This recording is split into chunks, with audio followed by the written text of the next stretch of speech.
Smile to Death. This is chapter 8.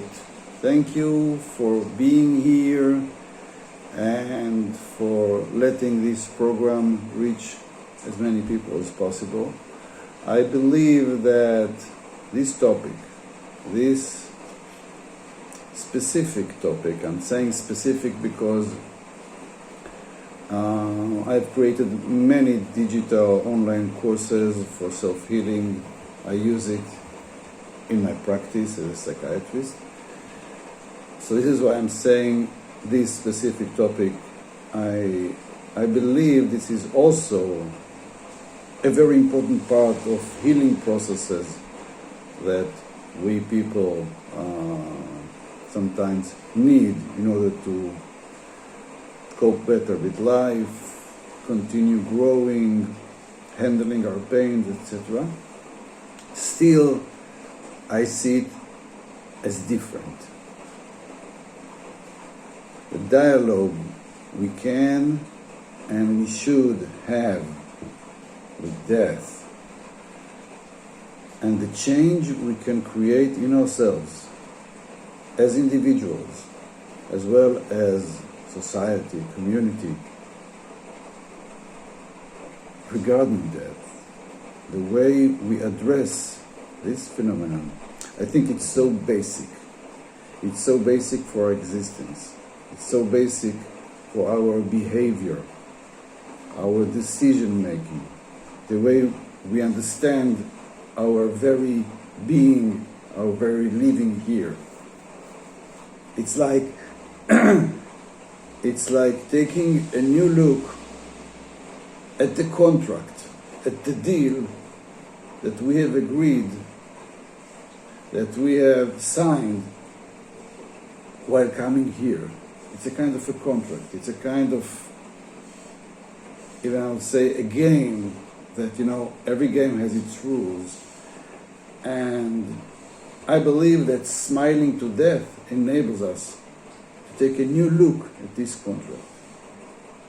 Maybe a better look at the real rules of the game, so I know where I am.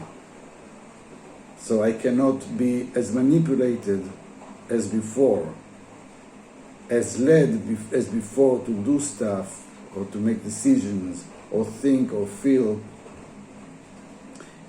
in ways that are related to not smiling to death, to being afraid of death, to seeing it as something negative, something that represents failure, etc. Once we change this, once we realize that there is nothing negative about this, there is no failure, there's nothing to be afraid so much. It's a part of everything that is here. It's a part of us. It's not something that it is over there and now we are here. No, we are there and there is here. Always. Always. This is what I'm trying to say. But as long as we are not smiling to death, as long as we surrender to the ignorance that forces us not to deal with the pain related to death, we remain small. Our consciousness cannot develop beyond certain limits. The limits that we create, the walls we have between what we call life and what we call death, but still we call death. We relate to it, but we have no shred of knowledge about it. So we try to fight it, we try to survive and not to get there. It's okay, this is part of the game. Yet we have no idea what we are fighting against, and if the fight is really worth fighting. Are we fighting home? Are we fighting ourselves when we fight death? These are good questions to ask. Maybe we can, instead of fighting, have a relationship with death. and through this to improve our lives and give them more significance and less anxiety. So, after this prolonged introduction, I'll get to chapter 8. Chapter 8 is the second in part 3. The losses hurt. It's very hard or even impossible to smile to them.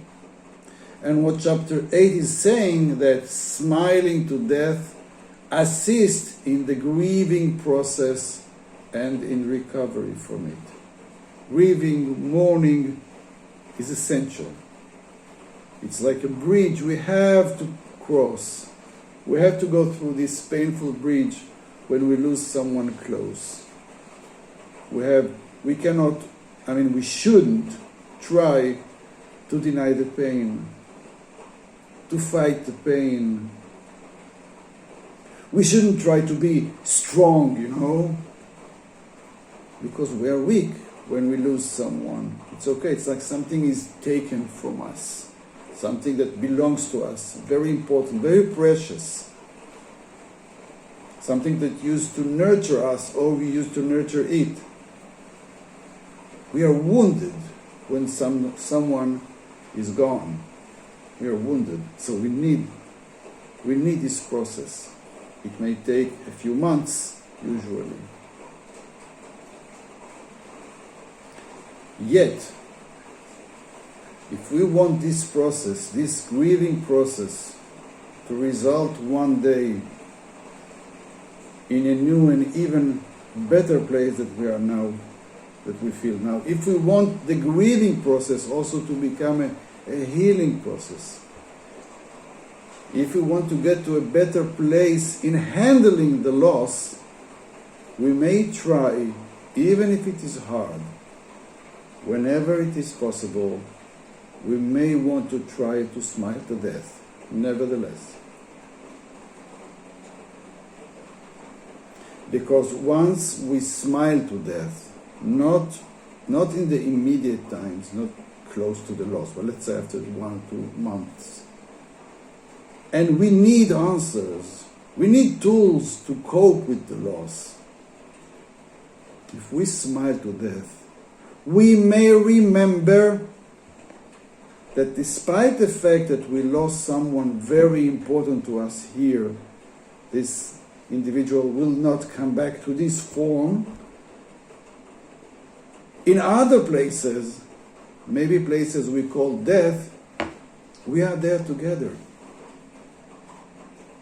We are there at this very moment in which we are grieving and so overwhelmed by the pain. Some little reminder that in future will get stronger and will help us make some kind of new solution to the loss. This reminder that this individual, who is my family or close friend, which is also a kind of family, went to the other side, yet I am on the other side as well, right now. And I can connect to this fact better if I manage to smile to death. When I manage to smile to death when I lose someone close, I deal better with the pain of this loss.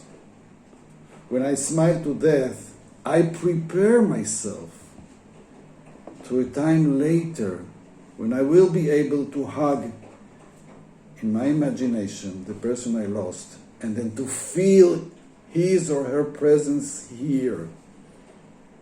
It won't totally heal the pain, but it may prevent pathological grieving.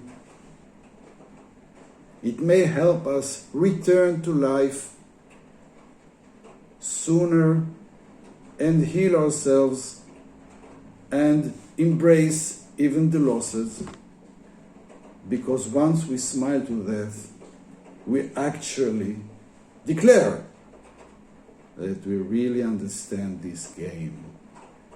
That one day we will say goodbye to this place and someone else will grieve us.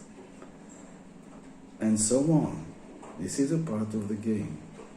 And it is a very, very special game in which we move from both sides all times, not only when we die. We are here and we are there. We are here and we are there. This is the game. Each side nurture each other. Everything we create influences the other side, then further influences us with new gifts. This is the way it works. Until one day, all these things that it is me makes the decision. It's time for me to end this specific class, go back there, rearrange myself and see what I want to do next, etc. Or to join my previous lives and feel at home again. It will happen to me one day. Yes, it will. But now I'm here and I'm there. And my friend or my relative decided to stop this and go there. When I smile to death, I remember inside me, in my feelings, this is how it works. So the loss is there, but it is not as big as we used to think when we don't smile to death, when we don't see the two sides that cooperate, that work together. So, when we smile to death